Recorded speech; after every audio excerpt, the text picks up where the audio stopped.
This is the newsroom for Friday, December 11, 2020. Rebroadcasting to you on E1, Scar TV, NTN, and Tarzi TV in Bartica. In the headlines, the spanking new $20 million Marriott hotel will be constructed close to the Chedijagan International Airport next year. 90 pregnant women test positive for COVID-19 at the Georgetown Public Hospital within the last 5 months. Persons attempt to burn down the police outpost at Arakaka. The prison director reveals that there are 325 persons imprisoned for marijuana-related offenses and another 79 mentally challenged.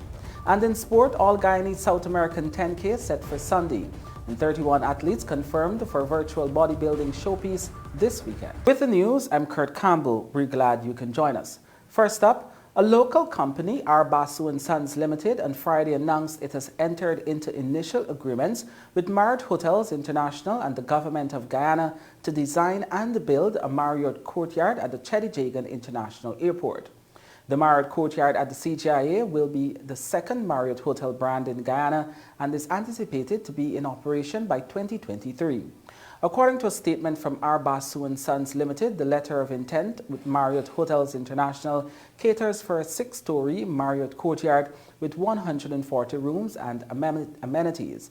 The hotel will be a 1-minute drive from the entrance of the CGIA and is expected to accommodate airline crew, staff, and business personnel, diplomats, and other travelers.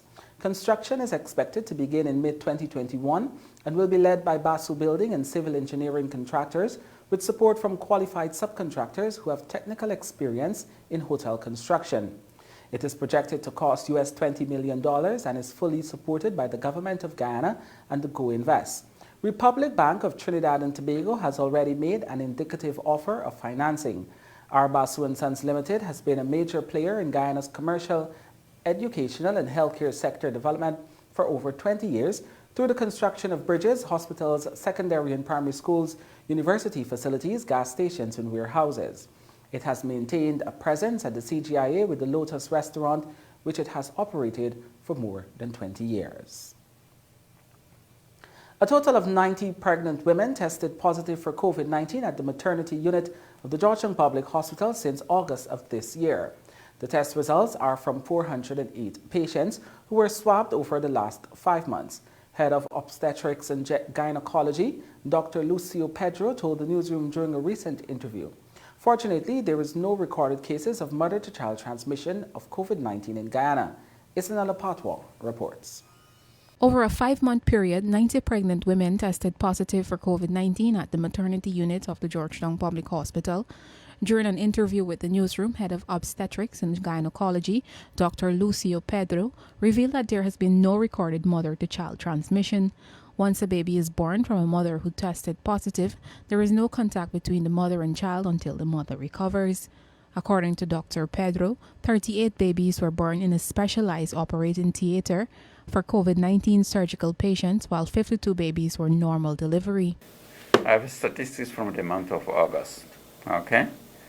In the month of August, we screened 82 patients who were screened here, and out of 82, there were 29 positive. In the month of September, we screened 99, and out of that, positives were 28. The month of October, we screened 101 patients, and we had 18 patients who were positive. And for the month of November, we screened 110 patients, and we had 13 positive. And for this month, to date, we screened 16 patients, and 2 were positive. The Georgetown Public Hospital in May this year established a COVID-19 maternity unit where 7 patients are accommodated in the transition ward and only 6 patients are allowed in the isolation ward. There are certain patients that might go into labor, okay?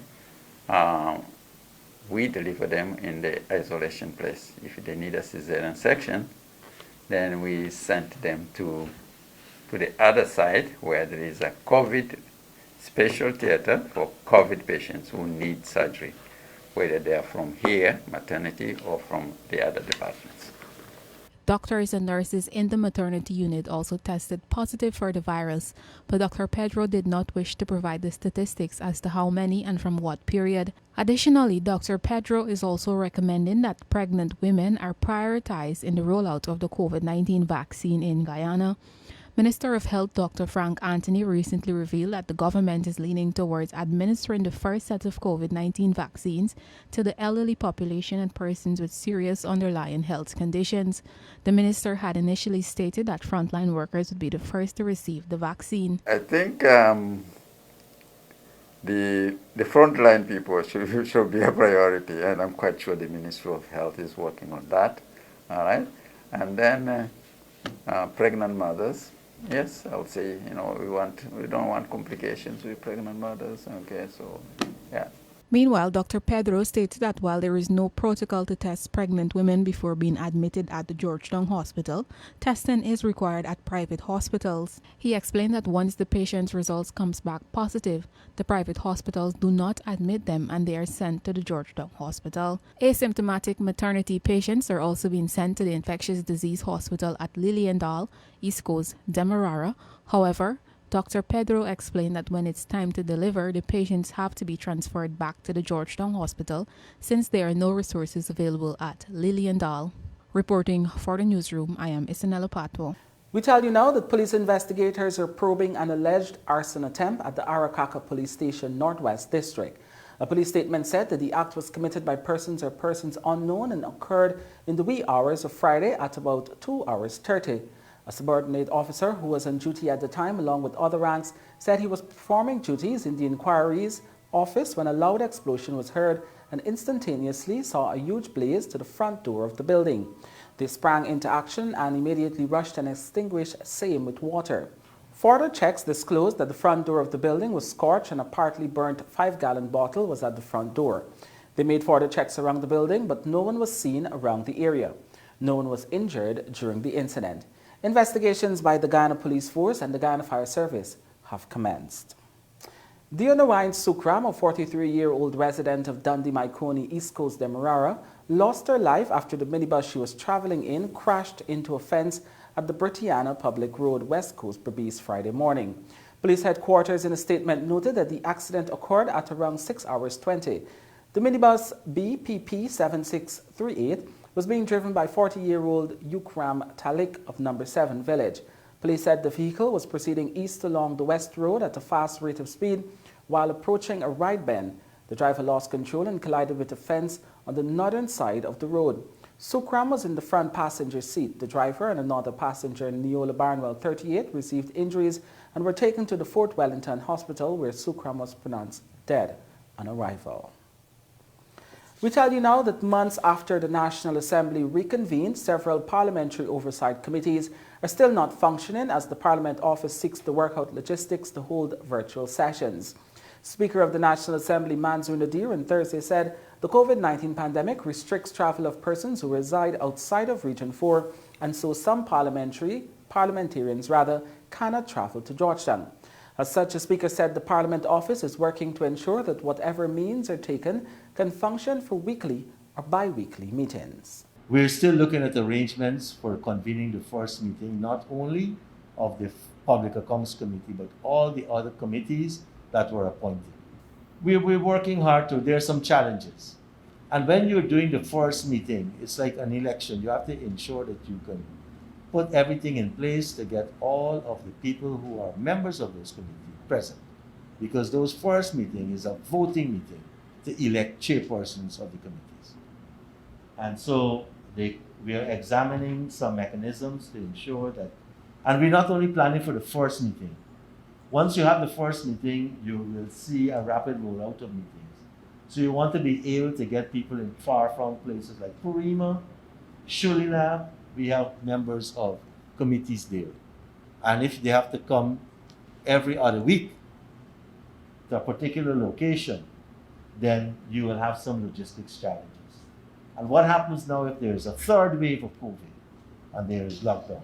So we are looking at setting up some means to ensure that people can participate even from their home, as I did when we had the sessions of Parliament. When the newsroom returns, the prison director reveals that there are 325 persons imprisoned for marijuana-related offenses, and another 79 are mentally challenged. And former President David Granger refuses an invitation from President Irfan Ali to discuss Guyana's future. Stay with us. You're watching the newsroom. With over 300 persons imprisoned on marijuana-related charges and almost 100 facing mental health issues, Director of Prisons Gladwin Samuels is calling for swift action towards putting in place alternative sentencing options. His comments come at the launch of a regional report on imprisonment across the Caribbean. Details in this report.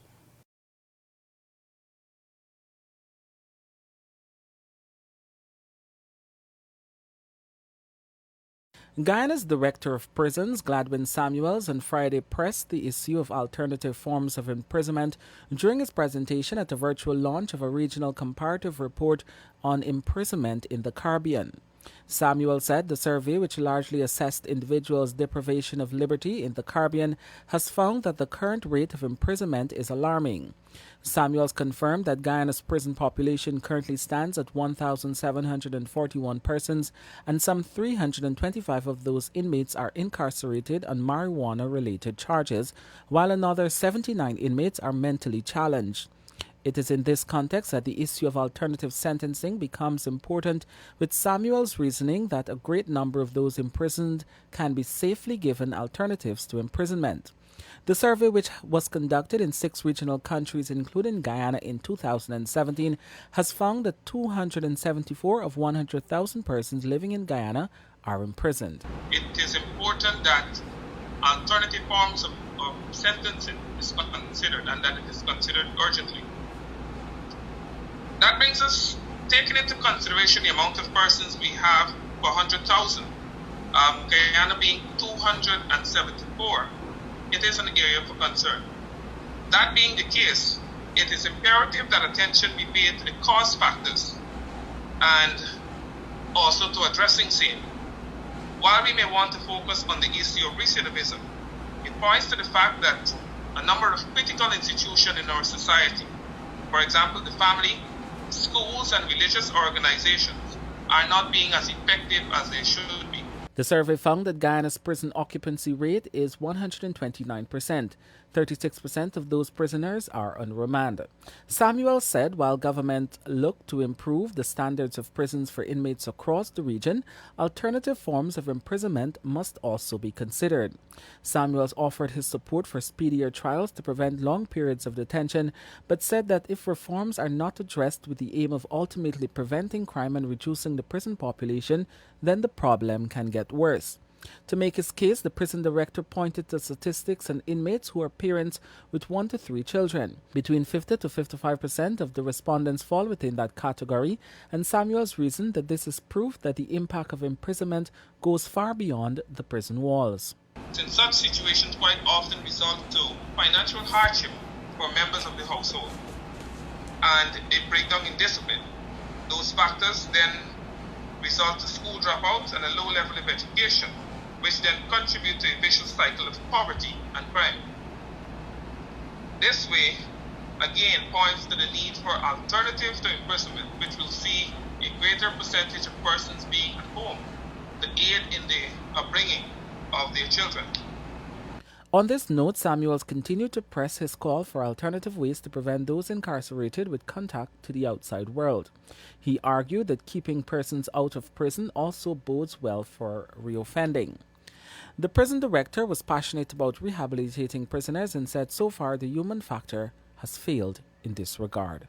Former President David Granger has asked for a December 15, 2020 meeting between all former presidents and President Irfan Ali to be deferred until several issues he raised are addressed. In a statement released by Granger's People's National Congress Reform Party, the former president for the first time acknowledged receipt of a letter dated December 4, 2020 from Minister of Governance Gail Teixeira inviting him to a working lunch at 12 hours on Tuesday at State House. The PNCR said the letter did not explain amply the purpose of the intended meeting nor recommended an agenda for his examination. While 3 other former presidents have confirmed their attendance for the meeting, Granger emphasized that it would be a huge public disappointment for the proposed high-level meeting to take place hurriedly in an unorganized, unplanned manner and without a predictable prospect of progress or success. Granger reportedly pointed out that he regards Guyana's development as a serious matter. Until his concerns about the agenda of the meeting are addressed, the former president has declined to attend the meeting scheduled for December 15. Guyana has yet again received commitments from the European Union for support in political reconciliation and inclusiveness, but the grouping, which represents 27 member states, says Guyana must first see how it intends to achieve this. The EU says it stands ready to support but will not impose. Head of the European Union delegation in Guyana, Ambassador Pons Canto, has once again pledged the EU's support to Guyana in the areas of fostering political reconciliation and inclusiveness. The recommitment of the EU's assistance in this regard came on Thursday during the release of $19.8 billion to Guyana for budget support, which was stalled because of the absence of parliamentary oversight since the passage of the no-confidence motion in December 2018. Reconciliation is necessary, but also reconciliation is possible, because I have to say that over those 5 months and more, I was impressed, and I think I said it already, that the large majority of Guyanese across the parties, any party, wanted a democratic and peaceful solution, reconciliation, and to look towards the future. And I think this is what I mean by that. I think that it's time to look towards the future. We think, as friends of Guyana, we would like to see Guyanese going together, fully reconciled as Guyanese and nothing else. The EU ambassador noted that it is time for Guyana to look towards the future as a unified country, noting that the EU stands ready to support Guyana in reaching its full potential. Asked about the EU's particular offer in this regard, the ambassador told reporters at his Bellier Springs residence on Thursday that while the EU stands by the side of Guyana and offers peculiar support, it does not intend to impose. And inclusiveness is also related to that, of course. Participation is important. This is not only for Guyana, but for every country, including the European Union. We want an inclusive political participation, but also we want inclusive and sustainable development, so that basically everybody benefits from the prosperity that I am sure is going to come to Guyana. He reminded that the EU has already met with President Irfan Ali and discussed the issue along with other members of his government. The EU ambassador reiterated that the EU's support will depend on what reforms Guyana decides to undertake. When the question was put to President Ali, who was present at the event, he said reconciliation is a very wide and complex issue, but said his government is committed to the process. The president said it is not only one set of reforms and laws that will guide reconciliation. I have addressed in my brief comments certain legislative reforms, electoral reform. That is just one aspect of the business. The structure of the economy, the way resources are allocated, is another aspect of the business. The social programs that ensure social justice is another important part in the equation. This equation is not a singular equation. You can say it's a simultaneous equation. So, yes, we are engaging. There is no specific agency that's been identified for any particular issue in these two areas, but there is a holistic approach in the context of what I've just said, and that is an ongoing discussion that is taking place. The president said while Guyana is engaging the EU, it is also in talks with other multilateral and bilateral partners on various issues that have a direct and indirect bearing on inclusivity and reconciliation. In 1 week, the International Court of Justice, ICJ, will deliver its ruling on whether it has jurisdiction to hear the Guyana-Venezuela border controversy case. The ruling, if favorable, will pave the way for a final settlement to the decades-old controversy between the two countries. MovieTowne joins us now. 5 months after hearing arguments, the International Court of Justice has set December 18th to deliver its judgment on whether it has jurisdiction to hear the Guyana-Venezuela border controversy case. In a statement on Thursday, the court said the decision will be read by the president of the ICJ at a public sitting of the court at 15 hours next Friday. In view of the current COVID-19 pandemic, the ICJ said only members of the court and representatives of the parties will be present in the Great Hall of Justice. Members of the diplomatic corps, the media and the public will be able to follow the case through a live webcast on the court's website as well as on UN Web TV. Venezuela is maintaining a claim to 70% of Guyana's territory, arguing that the 1899 arbitral award, which determined the boundaries between the two countries, is null and void. After the last push to see if talks between the two countries could bear fruit failed, United Nations Secretary General Antonio Guterres on January 30, 2018, announced that he was referring the matter to the ICJ for a final and full settlement. Guyana took the matter to the court, but Venezuela then decided to challenge the court's jurisdiction. On November 28, 2019, that country submitted a 56-page memorandum accompanied by a 155-page annex setting out the basis for its objections to the court's jurisdiction. The case was heard on June 30, 2020, but Venezuela did not participate in the oral hearings. The attorneys for Guyana pointed out that an agreement signed between the parties in Geneva in 1966 provides for the United Nations Secretary General to decide on the means to bring the controversy to an end. Sir Sridhat Ramphal, Guyana's first Attorney General who led Guyana's arguments, said as a result, the court is now left to speculate as to what Venezuela might have said had it appeared before the court. In a passionate opening statement to the court, Sir Sridhat said Guyana's collective patrimony is at the very center of the case and said Guyanese are united in the defense of the sovereignty and territorial integrity of their homeland. Guyana's official and representative delegation, which joined in from the Ministry of Foreign Affairs in Guyana, were Guyana's agent and co-agent, Foreign Secretary Carl Greenwich, and Ambassador Audrey Waddell, then Opposition Representative Gail Teixeira, former Minister of Foreign Affairs Rashley Jackson, and Ambassadors Elizabeth Harper and Cedric Joseph. For the newsroom, I am Baby Katoon. We tell you now that licensed daycare and childcare centers across the country will be given $50,000 to ensure they are COVID-19 ready to care for children of essential workers during this time. Minister of Human Services and Social Security Dr. Vindhya Prasad revealed on Thursday. There are 240 licensed daycare centers in the country, of which 124 have already received the assistance from the ministry. Additionally, the ministry will be paying a $20,000 fee for every child. This payment will be made directly to the daycare centers to assist parents of all categories, including security officers, vendors, salespersons, healthcare workers, and other essential and frontline workers. What we're also doing is the essential childcare subsidy.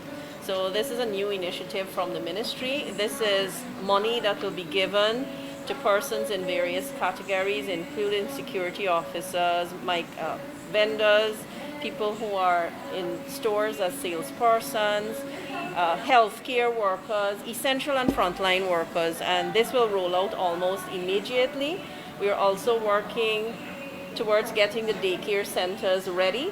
We have 240 of them, 124 of them would have been worked with and given $50,000 to get themselves ready so that the persons who are accessing this subsidy can place their children there. So it's a licensed, registered daycare that will be open to this initiative, and the ministry is paying directly to the daycare services. So we know that the essential or frontline workers have issues with where to leave their children safely. So this is our effort towards this. And if you think of violence too, it's also looking at things like child abuse and also looking at safety of children. So it all ties in with this, and persons can apply through online forms on our website or forms that are placed at all of our locations across the country.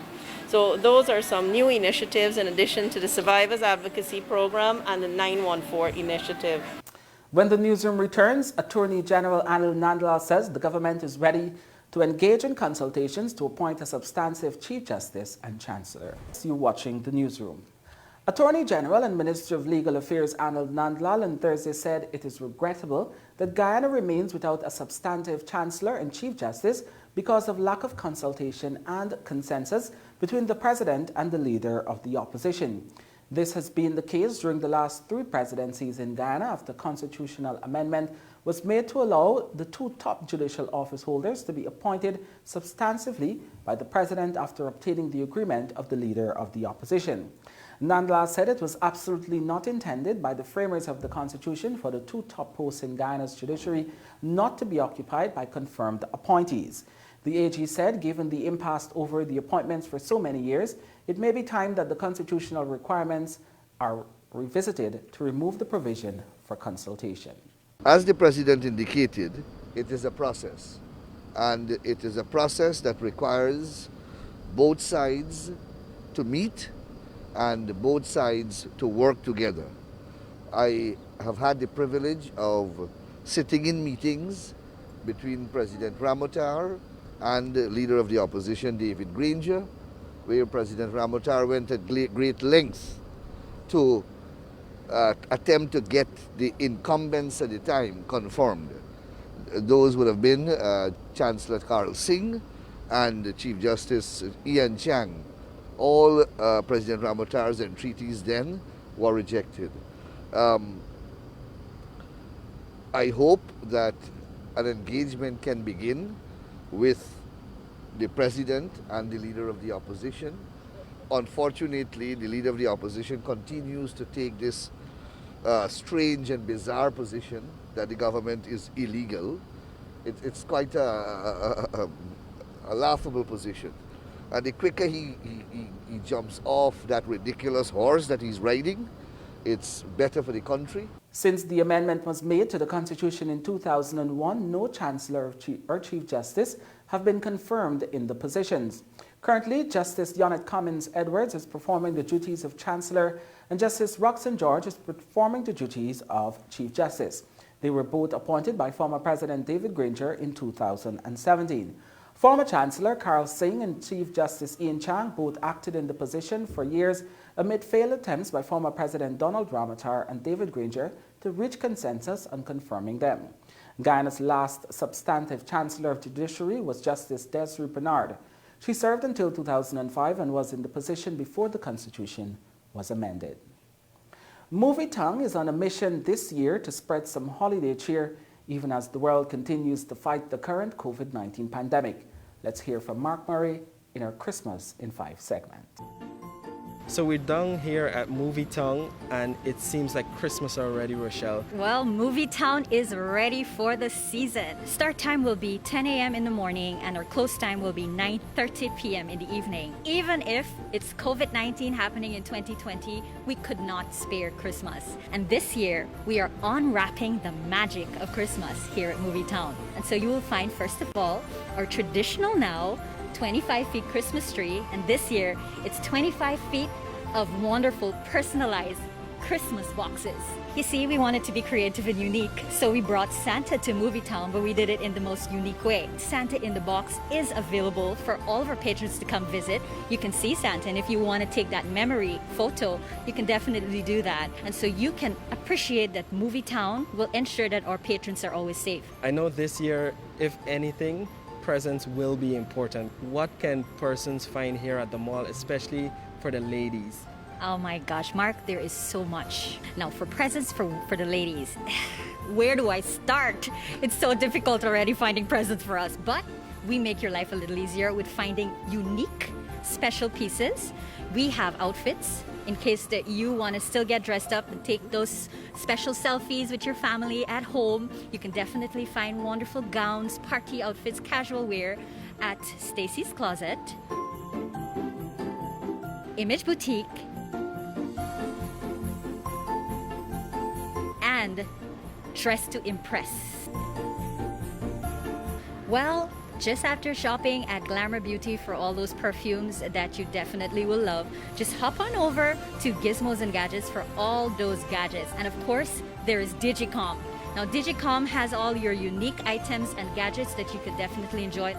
What about the guys? Can they also find the perfect holiday outfit here? Absolutely. Now for men, I know that it becomes a little ticklish trying to find something unique for them, but definitely you can find something at MovieTowne Mall. Azalea's Top Brands and Stacy's Closet have some of the most unique pieces that you could definitely appreciate for the men. From outfit to footwear, in fact, Birkenstock, might I mention.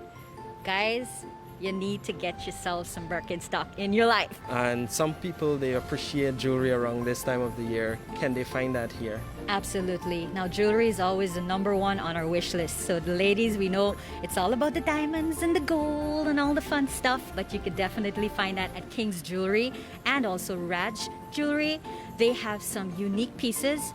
The children are number one on our list when we're thinking about Christmas and thinking about the theme for this year. And a part of that is that you can enjoy beautiful presents for your children at MovieTowne. We have Kids R Us and we also have Toyville. Now at Kids R Us, you can find all those beautiful children clothing and accessories.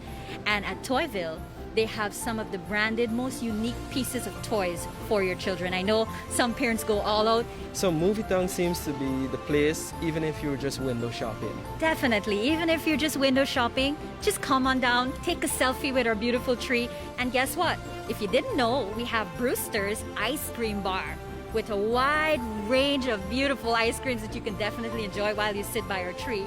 Or you can find all those lovely treats for yourself at Crumbs and Cream. They have all those beautiful little chocolates and candies and things that the kids would definitely love. Now for the adults, if you want that fine wine, now you have to visit Wine Cellar.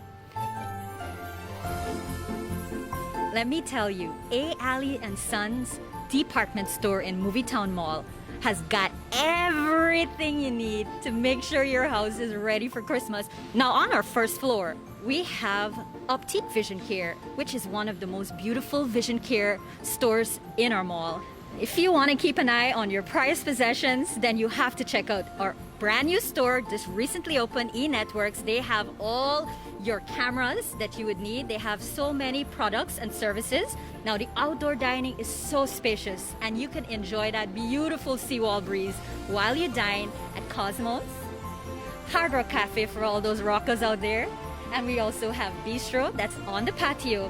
And of course, Jack's International Grill. So if you're in a hurry and you're trying to get the house set up for Christmas, I know you guys have a drive-thru. Who's there? You can definitely come down. KFC drive-thru. Definitely one of the fastest KFC drive-thrus you'll find. Now I know everybody's got that very long grocery list for Christmas. But you check it once, you check it twice. Guess what? Massive Mega Store has everything you're looking for this Christmas season. MovieTowne is the place for you to come and check out because there's a lot happening for Christmas. I just want to wish all of our lovely patrons a very, very Merry Christmas and the most prosperous 2021.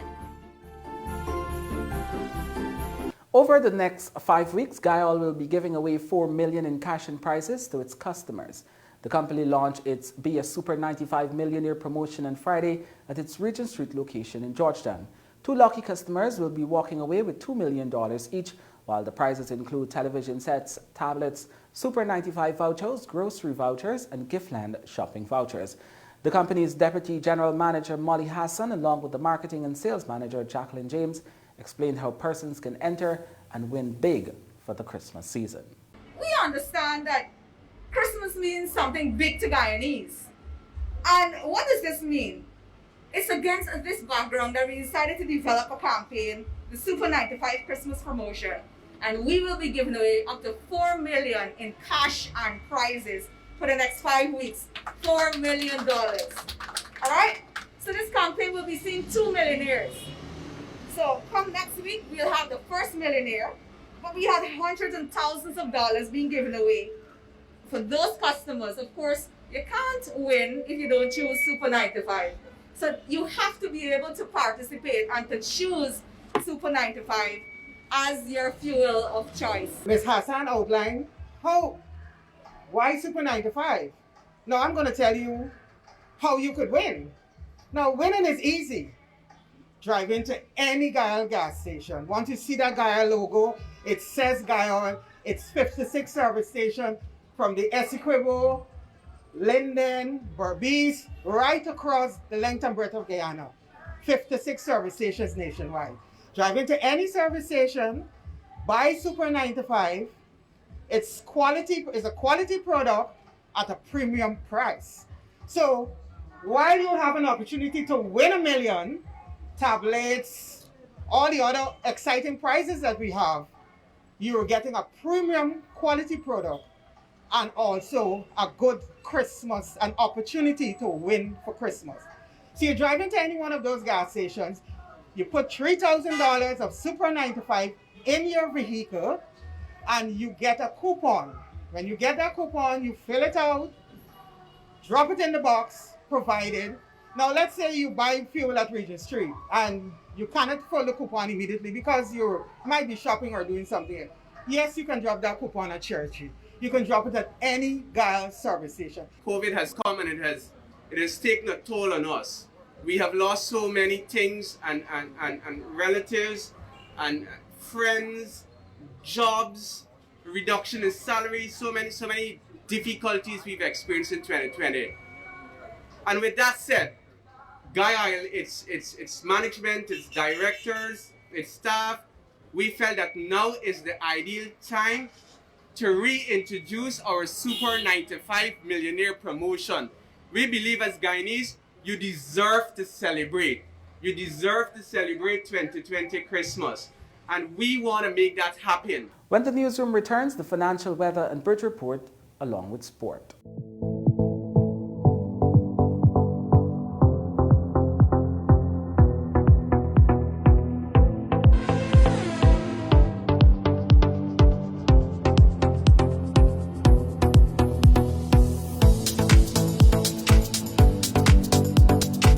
Welcome back to the newsroom. We take a look at what's happening in sport. We start things off with some athletics news. The Athletics Association of Guyana has secured approval to host the annual South American 10K. This year, the race will be an all-Guyanese affair and will be held at the West Coast Demerara from Mary to Edinburgh. After two initial postponements due to the lack of approval from the National COVID-19 Task Force, First Vice President of the AAG, Assistant Superintendent Cheryl Hermanstein, confirmed to Newsroom Sport on Friday they have gotten approval and the race will commence from 14 hours. Hermanstein further explained that absolutely no spectator will be allowed at any part of the race. The AAG had opted to move the race from its norm on Carifesta Avenue to the west coast of Demerara to avoid any possible congestion of onlookers. With the event being an all-local showdown, the big rivalry between seasoned campaigner Cleveland Ford and Winston Missinger will ensue once again. The last South American 10K bout in 2018, just 2 split seconds separated Ford's triumph from Missinger. It will be very interesting to see how the aging legs hold up to the youth, and not to mention strategy and the new route could make it more testing. Strong challenges are expected from Cleveland Thomas and Jonathan Fagundes. Athletes in open category would compete for a first prize of $150,000. Winners of the Masters category will cop $50,000. The sponsors are Bangsa Edge Limited and the Guyana Overseas-Based Sport Association, Inc. For the newsroom, we tell you now that Shannon Gabriel took 3 wickets, reaching the landmark of 150 wickets in his 50th test. Chamar Holder was impressive with 2 wickets on debut, but it was Henry Nicholls who held the balance of power, riding his luck to reach 117 not out by stumps, with New Zealand recovering from 78 for 3 to close on 294 for 6. Here are the highlights of day 1 in Wellington. It's a glorious shot. Should I say another? Got him! It's another matchup that goes in favor of this man against Blundell. That is the length. First delivery is full, driven down the ground, and they can give up the chase. Will Young gets the boundary. Lovely. First sign of width in a long time, and Latham says thank you. Holder gets the edge and his first test wicket, surely yes.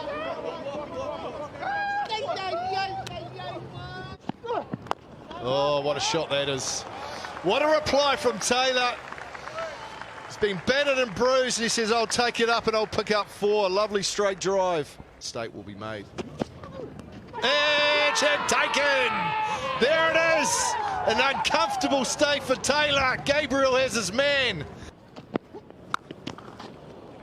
Sounded very good. And the result is very good. 100 comes up for New Zealand. Going on in the ground. Pulled away, it's pulled away, it's pulled all the way for 6. The fielder came in and then had to stop. And I'm pretty sure it's gone over his head for 6. They're going to check it. Again, this time Nichols on the drive, through mid-wicket to the boundary. And Nichols moves through to 43. Here's Gabriel.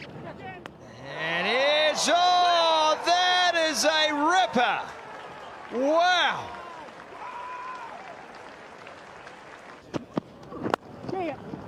Nicely clipped. And that'll bring up Test match 50. Test match 50 for the 10th time. Oh, that's lovely. That's as good as it gets from BJ Watling. Just leant on that off drive and it races away for 4. Very good starting point. And that is crisp through the offside from Watling. Some fancy footwork out on the boundary too. They've got one. They deserve this. There have been a few plays and misses. And just a little bit of bounce. And under edge onto the stumps. It's an interesting shot. Mitchell used his feet, took a couple of steps down the track to Shannon Gabriel, the fastest bowler in the game, and picked up his first boundary. That's good positive stuff. That's what he's there to do. That's his best game, Mitchell. Wrist position. This one is whipped off the pads. Out towards the mid-wicket boundary. Chase is on, and the chase will fail. 3. And Martin Crowe. That one's gone flying in the wrong direction, but it won't matter. Henry Nichols comes back for a couple, and that is Test match century number 6.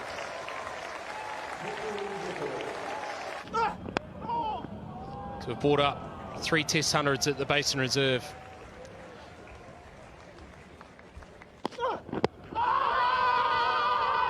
Yes, that's one.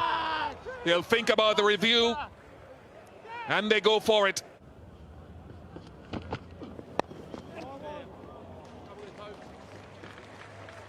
Strays into the pads of Henry Nichols. Closer to home now, the Guyana Olympic Association has appointed its Women in Sport Commission. The body comprises 7 members, namely Chairperson Tricia Fidgau, Christy Campbell, Onifa George, Emily Ramdani, Brittany Van Lang, Ruana White, and Tatiana Woodruff. The objective of this commission is in keeping with that of Pan Am Sport, that is to ensure the constant growth of women in both sport and leadership. Some of the work will involve facilitating connections between potential players and the national associations and clubs, raising awareness of gender equality, sexual harassment in sport, and anti-doping. According to the chairperson Fidgau, she's excited to be heading the diverse group of professional, independent and accomplished women, noting that they will do their best to create a strong base to empower girls and women for the future. The first engagement in 2021 will be a Women in Sport Leadership workshop. The Guyana Bodybuilding and Fitness Federation has put together a packed slate of posers for its Resilience Bodybuilding and Fitness competition set for December 12 at the National Cultural Centre. Akeem Green reports. The event will be done virtually and will be streamed on the Ministry of Youth, Culture and Sport Facebook page, HJ TV, the National Communications Network, Channel 11, Channel 28 and NTN. According to a release by the Federation on Friday, the time for the competition has been changed from 19 hours to 20 hours and will run for a maximum of 2 hours. The slight change is accommodated synchronization of the different TV stations and media outlets. The top 3 finishing athletes in each category will receive cash prizes and hampers, and all other athletes will receive medals and other incentives. The competition will be judged by 3 of the top judges, namely Frank Tucker, the Chief Judge, Franklin Bridgeport, and Aubrey Henry. Minister of Youth, Culture and Sport, Charles Ramson Jr., will be in attendance. Despite the economic challenges as a result of COVID-19 pandemic, the Fitness Express team has come on board to support the event, with the ever-present support in bodybuilding is greatly appreciated according to the Federation.